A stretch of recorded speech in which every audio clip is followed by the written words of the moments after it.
Hey there, I'm Elias. I'm here in Phoenix, planning for burial, talking to. I'm Tom Waslow. Tom, how's it going? Good, it's a little hot today. It's 110 out, yeah, it's a little hot. So, how's the tour been for you so far? Touring the new album? It's good. It's stressful. Yeah. I just feel like I've had little gear issues every single night. Yeah. Some nights I haven't, but they're still on the back of my mind. So, otherwise fine. I've been enjoying myself. Yeah. So, like, when you say, because, like, you play on stage, you're by yourself, right? Yeah. What's that kind of setup like for you? On this tour, it's been pretty nice to be headlining and be able to play venues where I can have my amp wall set up already. Yeah. So when it's time, I'm not like rushing to get up there and like for short changeovers. But at the same time, I'm just like, when you're touring with 4 tube amps, Yeah. there's a lot of variables that can go wrong. And then you bring all those two bands with you on each stop? Yeah. Okay. Yep. I move everything myself every night. That's got to be quite a workout, but that wall of sound that you get from it has to be absolutely worth it. There's no other way. Like Yeah. So years ago, I did the last time I played truly on the West Coast. I did some fly out dates. I borrowed gear for it, Okay. and I had such a miserable time that I was like, I am never doing this again. And it's why it's been so long since I've been out this far. I'm like, I could only do it if I come out with my own gear. Yeah. So like that tube amp, that analog sound, like you can clearly hear it on the record. You get that like wall of sound, that like levels of like dissonance, and you think that helps translate to the live set? Absolutely. Yeah, oh yeah, absolutely. Even though like on record, it's not like I'm playing on the wall. Like there'll be parts that just out of a twin reverb or something, and but for live, to get that feeling of the recording a little bit. I mean, it's still very different from the record, but it still gives that just like immersive, like it just swallows you. Yeah, like that wall of sound, like some call it like doom gaze or like black gaze. How do you feel about like genre labels like that? I don't pay attention to them. You know? And I know from like working in a record store or something like that when I was younger, like they do like they count, but I try not to focus on them too much. You're not getting down in the weeds and arguing with someone in a Burzum t-shirt about what real metal really is? No, I don't. No, Yeah. I whatever you like, Yeah. I'm not fighting with anybody on it. If you want to call this black gaze or doom gaze, that's fine. Yeah. I don't have a name for it. Yeah. It's just kind of, so like, what helped you kind of define your sound over time? I'm not really sure. I think I am an avid music listener and collector of things, and I've been since I was 10 years old. I think it's just a complete like stew of everything I've been listening to for a lot of years. Okay. Because, and like, talking about like being an avid like listener, one of my favorite songs is on that mixtape I put a Red House Painter song. Yeah. Do you draw inspiration from other genres like slowcore? Oh yeah, absolutely. And that's what I'm saying. It's not like I definitely pull from all of this, but I don't want to just, all right, I'm playing a slowcore song. Yeah. Even though there might be moments where it's like 100% like, all right, but to me, I don't want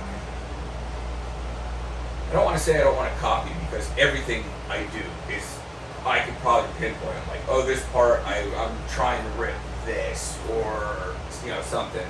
But, yeah, I don't want to just play a genre. Yeah. So like, because on this new record, there are a lot more quiet moments. I feel like more instrumental interludes that are a lot more cammed down, and a lot more like that kind of pull you back from the intensity of it. And do you think some of that slowcore influence came into this? I think on that, it's a lot more of like listening to like Tim Hecker, like ambient stuff, or drone, or there's a band I love called Amusement Parks on Fire. Okay. They were like an early 2000s kind of like alt rock shoegazy band, but they have a record that does a lot of big orchestral moments. Yeah. And it for me, I feel like they're nice breathers. Yeah. So like same thing, just trying to draw from all these things. I wanted to have moments of breathe, like that you can just find yourself between just like. Yeah. I mean, Def having incorporated that on their newest album. Yeah. I feel like moments like that really do help give like breath and pause to that, so you're not just so like overwhelmed by the end of it. Right. Yeah. And one thing I wanted to ask about is being a part of the Flenser label. What is that like? it's I can't describe it because I've been there since almost the beginning. Yeah. Like I've been friends with Jonathan who runs it since like a year after he started the label. Okay. So like maybe I didn't start being on label for another 4 years, but I was friends. I kept bringing bands to him. Like it's kind of like the album title is supposed to be easy. You don't see it because you're living it. So it's just like the incremental things, and now it's monumental. I know it's a pretty damn big label. Yeah. Especially in like the genre space of like this like dark alternative, like very heavy intense genre. Yeah. Like I think they're one of the like premier labels out there right now. And I'm gonna agree with you on that. But like I don't like, to me it's just like, oh, this has been my home forever, and it's just I'm used to it. Yeah. So being label mates, like I'm a huge fan of like Have a Nice Life, huge fan of Ebola. So like being on a label like that and bands like Shatpile, do you feel like it helps boost your like, you know, your ability to have like that artistic resonance and being close connected to people in such a niche genre? I think so. Have a Nice Life and I were actually label mates before we were both on Flanger too. I was on Enemy's List, my first album. Really? Yeah, my first record came out on Enemy's List in 2010.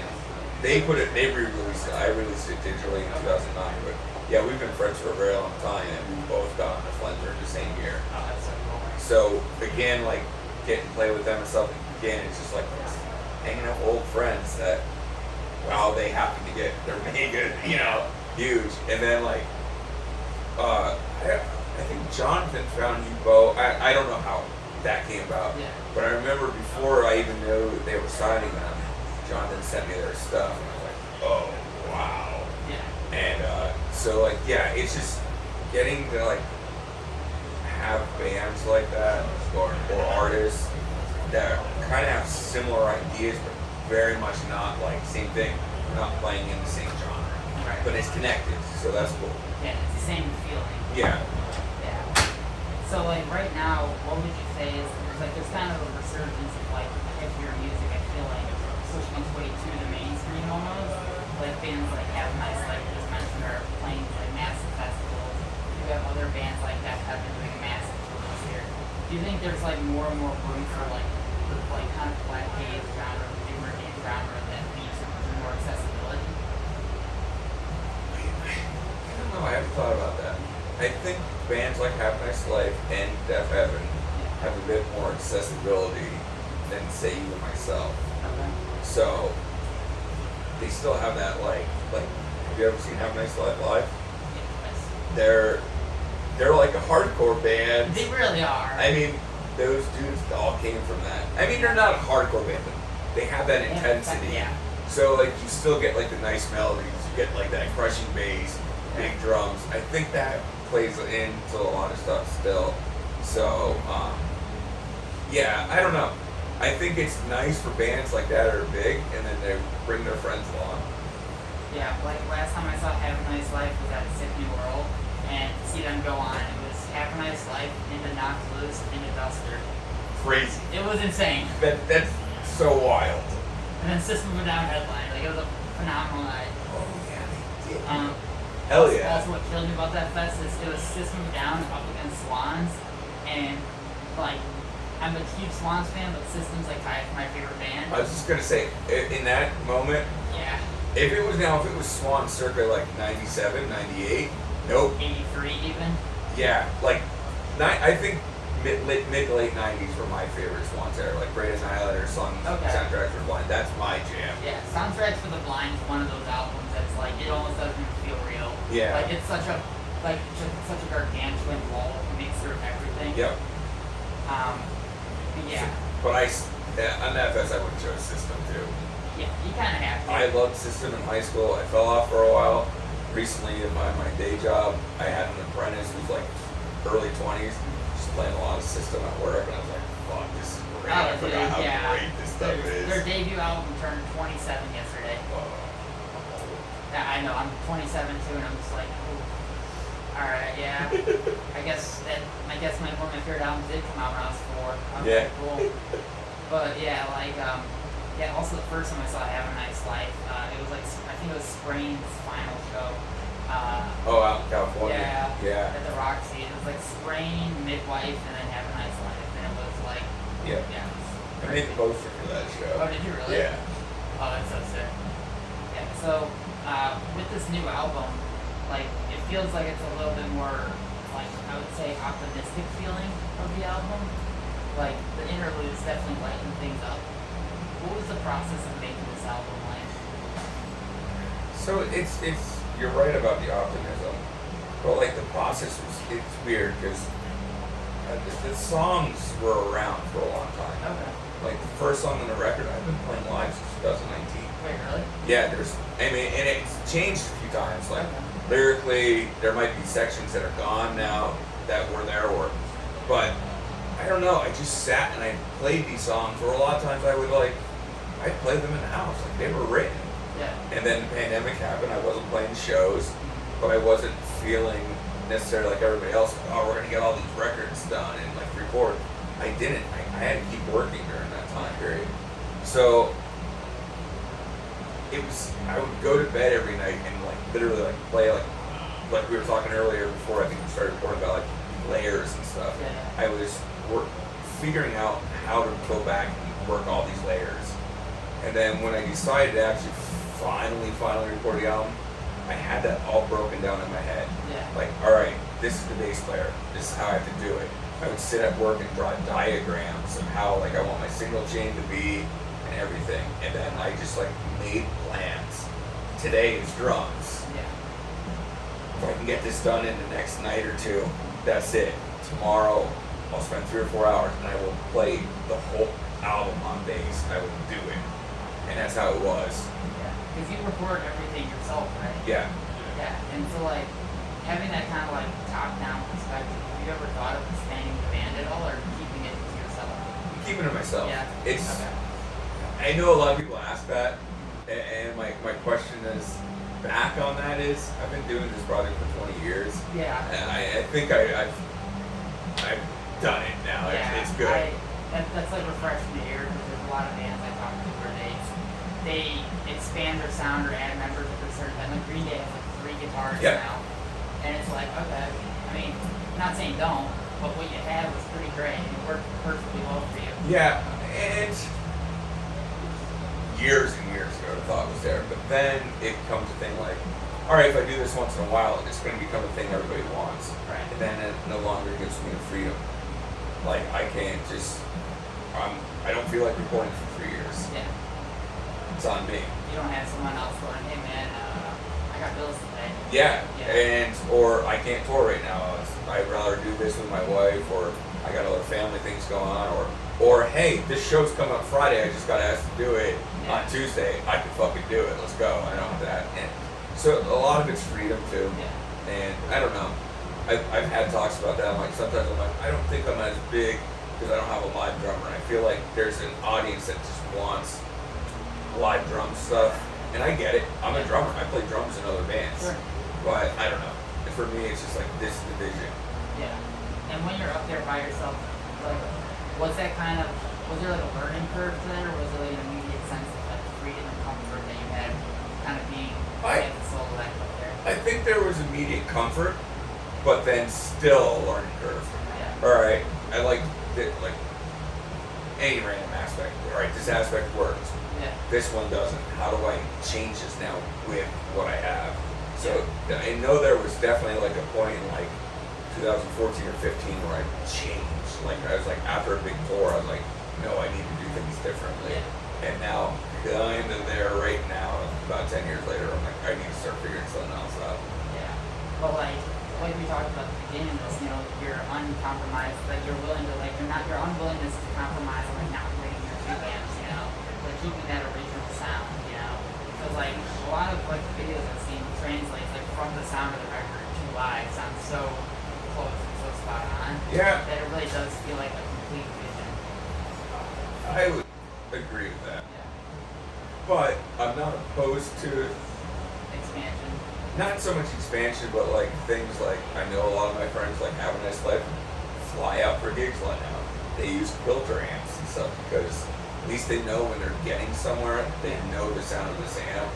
And not saying that I want to do it for like when I'm traveling by car, but I have thought about like, well, if I ever want to do Europe, it might be a good idea to have maybe 2 of those, so I can always get an 8x10 and a 412, and everybody's got twin reverbs. Yeah. So I have thought about it, but I have not gone down that route yet. Yeah, that'd be a big leap, but To me, it's still an amplifier, and it's not getting into like axe effects or like the Helix systems. yeah. Which I saw a band last night with the Helix, and their tone was amazing. Was it? It was so good, and I was like, I fucking hate this. Yeah. That it sounds so good. Oh, speaking of doing shows, you did one with Momoli. Yeah, How was that? band is mind Because blowing. they rarely do shows, right? Yeah, Yeah. so I got to do 2 with them. Oh, Mind blowingly good. I can imagine. don't even understand how they do what they do. Yeah, I saw that and I was like, I think because we're in San Fran, if I'm not mistaken. Yeah, we did Oakland and LA. Okay. Just like this a couple days ago. Okay, yeah. So I was just up there, and I'm like, dude, Oakland gets all the cool shows, I feel like. And I just moved from Chicago to Phoenix. I'm close to LA now, so I can get out to some of those shows. Yeah. But I'm like, man, that's such a crazy lineup to like put together. I was like even talking to her singer at the end of the show in LA, and I was just like, how do you get your voice to stay like that for an hour? Like spot on. You did not lose anything. And this many years into it, Yeah. like so good. So to kind of wrap things up, what is the planning for burial song you're most proud of right now? Still really love Threadbare from Below the House. It's like one of those Good one. songs I never want to like take out of the set list. That's a great one. Yeah, I think that's like a quintessential, like it's got the elements of playing Guerrero. I might agree with that, yeah. I don't know. It's just always been one of my favorites. Yeah, well, thank you very much, and I'm looking forward to seeing you tonight. Thank you very much. Yeah.